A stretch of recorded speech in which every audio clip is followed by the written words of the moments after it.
India ഇസ്രായേലായി എന്നൊക്കെ ചിലർ തള്ളിമറിക്കുന്നുണ്ട്. ഞാൻ ഒരിക്കലും അംഗീകരിക്കില്ല. ഇന്ത്യ ഇസ്രായേൽ ആവാൻ പാടില്ല, ആവുകയുമില്ല. എന്താ ഇസ്രായേലിന്റെ പ്രശ്നം?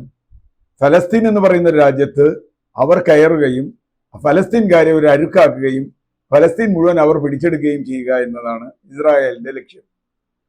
ഇന്ത്യ ഒരിക്കലും അതിനെ അംഗീകരിച്ചിട്ടില്ല. കാരണം രണ്ട് രാജ്യങ്ങളായി നിലനിൽക്കണം, ഫലസ്തീനും ഇസ്രായേലും രണ്ട് രാജ്യങ്ങളായി നിലനിൽക്കണം എന്നതാണ് ഇന്ത്യയുടെ എക്കാലത്തെയും പ്രഖ്യാപിതമായ നിലപാട്. ഫലസ്തീൻ ഇല്ല എന്ന് പറഞ്ഞിട്ടില്ല. പ്രധാനമന്ത്രി മോഡി പോലും പലവട്ടം അവിടെ പോവുകയും അവരുമായിട്ട് സംസാരിക്കുകയും ഫലസ്തീന് ഒരു രാജ്യം എന്ന നിലയിൽ ഇന്ത്യ അംഗീകരിക്കുകയും ചെയ്യുന്നുണ്ട്. ഇസ്രായേൽ ചെയ്തതല്ല ഇന്ത്യ ചെയ്തത്. ഇസ്രായേൽ അന്യരാജ്യത്ത് കയറി ബോംബിടുകയാണ്. ഇന്ത്യ ചെയ്തതല്ല. ഇന്ത്യയിലേക്ക് അയൽ രാജ്യത്ത് നിന്ന് ട്രെയിൻ ചെയ്ത ഭീകരവാദികൾ വന്ന് ഇന്ത്യൻ ജനതയെ, നിസ്സഹായരായ ജനതയെ കൊന്നൊടുക്കി. മതത്തിന്റെ പേരിലാവാം, അല്ലെങ്കിൽ രാഷ്ട്രീയത്തിന്റെ പേരിലാവാം, എന്തിന്റെ പേരിൽ വേണിയാവാം. കൊന്നൊടുക്കി കഴിഞ്ഞപ്പോൾ അതിന് മറുപടി പറയുക എന്നതാണ് ഇന്ത്യയുടെ ലക്ഷ്യം. അതാണ് ഇന്ത്യ നിറവേറ്റിയത്. അതുകൊണ്ടാണ് റെസ്ട്രിക്റ്റഡ് ആൻഡ് ടാർഗറ്റഡ് എന്ന് നമ്മൾ പറഞ്ഞത്. റെസ്ട്രിക്റ്റഡും ടാർഗറ്റഡുമായ ഒരു ആക്രമണമാണ് ഇന്ത്യ നടത്തിയത്. അത് അധികവും ഇന്ത്യൻ മണ്ണിൽ നിന്നുകൊണ്ട് തന്നെയാണ് നടത്തിയത് എന്നാണ് ഇന്ത്യ പറയുന്നത്. എന്ന് പറഞ്ഞാൽ പാകിസ്ഥാന്റെ ഭീകര കേന്ദ്രങ്ങളാണ് നമ്മൾ ആക്രമിച്ചത്. പാകിസ്ഥാന്റെ സൈനിക കേന്ദ്രങ്ങളോ ജനവാസ കേന്ദ്രങ്ങളോ ആക്രമിക്കാൻ ഇന്ത്യക്ക് ഒരു കാലത്തും പരിപാടി ഉണ്ടായിരുന്നില്ല. ഇന്ത്യ അത് പറഞ്ഞിട്ടുമില്ല. അതാണോ ഇസ്രായേൽ ചെയ്യുന്നത്? അവിടുത്തെ ആശുപത്രിയും പള്ളിയും അമ്പലവും ഒക്കെ ആക്രമിക്കുന്ന പോലെയാണോ? പാവപ്പെട്ട മനുഷ്യർ, പാവപ്പെട്ട കുട്ടികൾ, സ്ത്രീകളൊക്കെ കൊല്ലപ്പെടുന്ന ഇസ്രായേലിന്റെ നയമാണോ ഇന്ത്യക്കുള്ളത്? അല്ല എന്ന് തന്നെ ഞാൻ വിചാരിക്കുന്നു. രണ്ടാമത്തെ കാര്യം, പാകിസ്ഥാൻ എന്നൊരു രാജ്യത്തിന്റെ നിലനിൽപ്പൊന്നും ഇന്ത്യ ചോദ്യം ചെയ്തിട്ടില്ല. പാകിസ്ഥാൻ ഒരു രാജ്യമാണ്. ഇന്ത്യയും പാകിസ്ഥാനും തമ്മിൽ പലവട്ടം ചർച്ച നടത്തിയിട്ടുണ്ട്. സിംല കരാർ ഉണ്ടായിട്ടുണ്ട്. ഒരു ഘട്ടത്തിൽ പാകിസ്ഥാനിന്റെ ഒരു ഭാഗം, കിഴക്കൻ പാകിസ്ഥാൻ, അവിടുത്തെ ജനങ്ങൾ ഞങ്ങൾക്ക് പാകിസ്ഥാന്റെ ആധിപത്യം വേണ്ട എന്ന് സമരം ചെയ്തപ്പോൾ ആ സമരത്തെ ഇന്ത്യ പിന്തുണച്ചു. കാരണം എന്താ വെച്ചാൽ രണ്ട് കാരണങ്ങളുണ്ട്. ഒട്ടനവധി അഭയാർത്ഥികൾ ഇന്ത്യയിലേക്ക് വന്നിട്ടുണ്ട്. അപ്പൊ അത് അഭയാർത്ഥി പ്രവാഹം തന്നെ ഇന്ത്യക്ക് ഒരു പ്രശ്നമായി. അതുകൊണ്ട് ഇന്ത്യ അതിൽ നിലപാടെടുത്തു. ഇന്ത്യൻ സൈന്യം മുക്തിവാഹിനി എന്ന് പറയുന്ന ബംഗ്ലാദേശ് വിമോചനം, ഇന്നത്തെ ബംഗ്ലാദേശിന്റെ വിമോചന സൈന്യത്തെ പിന്താങ്ങി അന്ന് പാകിസ്ഥാൻ 100% കീഴടങ്ങി. ജനറൽ നിയാസി എന്ന് പറയുന്ന പാകിസ്ഥാന്റെ ജനറൽ അവിടെ കീഴടങ്ങുകയും അധികാരം കൈമാറുകയും, അത് ഇന്ത്യ ഒരിക്കലും ബംഗ്ലാദേശിനെ ഭരിച്ചിട്ടില്ല. പക്ഷെ ഇന്ത്യക്കുണ്ടായ ഒരു ഗുണം എന്താ? ഒന്ന്, കിഴക്കൻ പ്രദേശത്തേക്ക് ഇന്ത്യക്ക് സൈന്യം ആവശ്യമില്ല. മുമ്പാണെങ്കിൽ പാകിസ്ഥാനാണ്, കിഴക്കൻ പാകിസ്ഥാനാണെങ്കിൽ ഇന്ത്യയുടെ സൈന്യം മുഴുവൻ കിഴക്കൻ പ്രദേശത്ത് വിന്യസിക്കട്ടെ. ഈ ഭീകരാക്രമണമൊക്കെ പാകിസ്ഥാനിൽ നിന്നും ബംഗ്ലാദേശിൽ നിന്നും വരില്ലേ? ഇപ്പൊ എന്താ ബംഗ്ലാദേശിൽ നമുക്ക് ഭീകരാക്രമണം വരുന്നില്ലല്ലോ? കാരണം ബംഗ്ലാദേശ് വേറൊരു രാജ്യമാണ്, പാകിസ്ഥാൻ വേറൊരു രാജ്യമാണ്. നമുക്ക് പാകിസ്ഥാനായിട്ടുള്ള അഭിപ്രായ വ്യത്യാസം എന്താ? അത് കാശ്മീർ സംബന്ധിച്ചാണ്. കാശ്മീർ സംബന്ധിച്ച് വളരെ കാലമായി, വിഭജന കാലം മുതൽ തന്നെ നിലനിൽക്കുന്ന ഒരു തർക്കമുണ്ട്. ആ തർക്കം കാശ്മീരിന്റെ ഒരു ഭാഗം അവർ കൈവശം വച്ചിരിക്കുന്നു, പാക് ഒക്യുപ്പൈഡ് കാശ്മീർ. അത് നമ്മുടേതാണ് എന്നാണ് നമ്മുടെ നിലപാട്. അത് രാജ്യത്തിന്റെ പ്രഖ്യാപിതമായ നിലപാടാണ്. അത് മോദി ഗവൺമെന്റ് അല്ല, എല്ലാ ഗവൺമെന്റിന്റെ നിലപാടാണ്.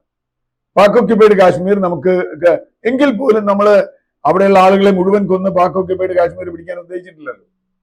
പാക് ഒക്യുപ്പൈഡ് കാശ്മീരിൽ മനുഷ്യരില്ലേ? അവരാകെ കൊന്നിട്ട് പിടിക്കാനാണോ ഇസ്രായേലിന്റെ പോലെ ചെയ്യുന്നത്? അല്ലല്ലോ. ഇസ്രായേൽ പറയുന്നത് അവിടുത്തെ പലസ്തീനികളെ മുഴുവൻ കൊന്ന് ഞങ്ങൾ ഇസ്രായേൽ പിടിക്കുമെന്നാണ്. അങ്ങനെ ഇന്ത്യ ഒരിക്കലും പറയില്ല. മഹാത്മാഗാന്ധിയുടെ ഇന്ത്യയാണ്.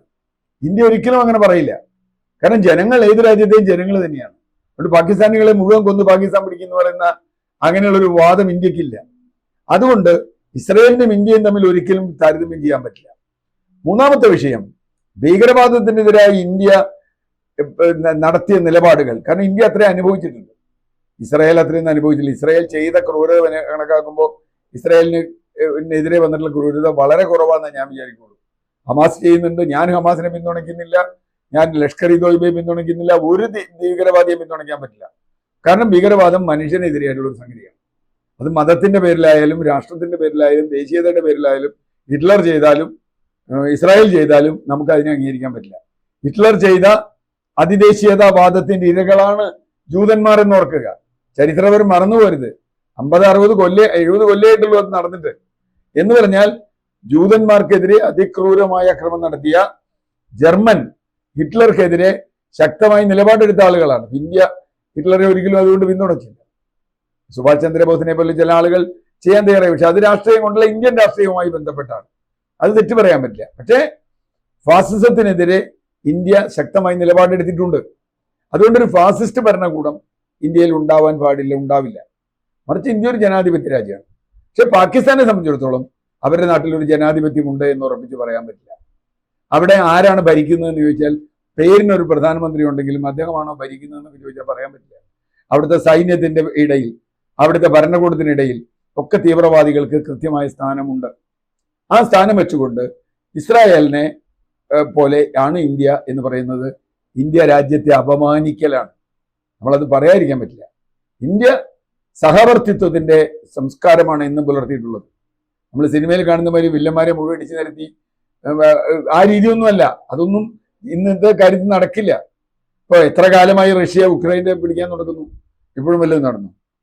ഇത്രയും വലിയ ആയുധവും അമേരിക്കയുടെ സപ്പോർട്ട് ഉണ്ടായിട്ടും ഇസ്രായേലിന് എന്തുകൊണ്ടാണ് ഇപ്പോഴും ഫലസ്തീനിൽ പ്രതിരോധം നിലനിൽക്കുന്നത്? ഞാൻ പറഞ്ഞു വന്നത്, ഭീകരവാദത്തിനെതിരെ വളരെ കൃത്യമായി നിലപാടെടുക്കുകയും ഭീകരവാദികളുടെ കേന്ദ്രങ്ങൾ നശിപ്പിക്കുകയും ചെയ്യുക എന്ന ടാർഗറ്റഡ് ആൻഡ് റെസ്ട്രിക്റ്റഡ് ഓപ്പറേഷൻ ചെയ്ത ഇന്ത്യയെ ഇസ്രായേലുമായി താരതമ്യം ചെയ്യുന്നത് വലിയ തെറ്റാണ്. ഇസ്രായേൽ മറ്റൊരുവന്റെ രാജ്യത്ത് കടന്നു കയറി അവിടുത്തെ പാവപ്പെട്ട ജനങ്ങളെ കൊല്ലുകയാണ്. ഫലസ്തീനിലെ ജനങ്ങൾ ആണോ ഹമാസിനെ വളർത്തുന്നത്? അല്ലല്ലോ. ഫലസ്തീനിലെ കുട്ടികളും സ്ത്രീകളും കൂട്ടത്തോടെ നിലവിളിച്ചു പോകുന്നതാണോ? ഇപ്പൊ പാകിസ്ഥാൻ നോക്കൂ. പാകിസ്ഥാൻ ഇന്ത്യക്കെതിരെ ചെയ്തത് ശരിയായ ഒരു കാര്യമല്ല. കാരണം പാകിസ്ഥാൻ തീവ്രവാദികളുടെ മാത്രമല്ല, നമ്മുടെ ടാർഗറ്റഡ് റെസ്പോൺസിനെ അവർ ഇങ്ങോട്ട് ശ്രമിച്ചത് ഇന്ത്യയുടെ സൈനിക താവളങ്ങളും ഇന്ത്യയിലെ സാധാരണ ജനങ്ങളെ ആക്രമിക്കാനാണ്.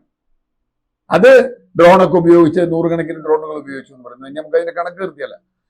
നമുക്ക് തന്ന വിവരങ്ങൾ അറിയാവും.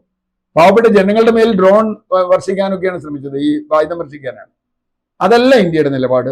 ഇന്ത്യ വളരെ കൃത്യമായും ടാർഗറ്റഡ് ആൻഡ് റെസ്ട്രിക്റ്റഡ്, ഞാൻ ആ വാക്ക് ആവർത്തിക്കുന്നത് വളരെ കൃത്യമായിട്ടാണ്. അതുകൊണ്ട് ഇന്ത്യ ഇസ്രായേലിൽ ഉപമിക്കുന്നത് വലിയ അബദ്ധമാണ്, തെറ്റാണ്. അത് ഇന്ത്യക്ക് അപമാനം.